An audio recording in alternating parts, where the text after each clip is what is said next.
Hello everyone, जय जगन्नाथ। सावित्री व्रतर आपण मानक अनेक अनेक शुभेच्छा और शुभकामना।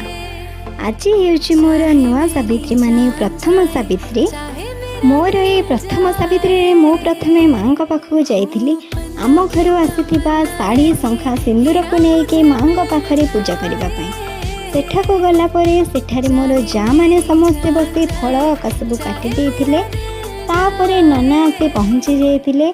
नना आसी पूजा काम पूरा जोरसोर रे आरंभ कर देथिले कहीं ना एटी पूजा सारिबा परे तांको आहुरी बहुत जगह को पूजा करने को जबार थिला। तापर मो नड़िया बाड़े नड़िया पूरा एकाथर के मोर दी फाड़ा हो जाता। आउ तापर आमे माँ को बंदा बंदा कर देथिलु। दीप झुणा दे माँ को पूरा मनरू आमे पूजा करिथिलु। पूजा कर सारिबा परे नना आमको कहिथिले बसी कानी देखैबाको कहीं ना नना आमको अक्षता देइथिले। अक्षता आनी सारिबा परे आमे माँ को मुंडिया मारी तापर मु जेहेतु सेठाकार नुआ बहु थिली सेथिपाई मु समस्तंको ठारु आशीर्वाद आनी ननांग पाखरु मध्य आशीर्वाद आनीथिली। आनिबा परे मु घर को आसीथिली।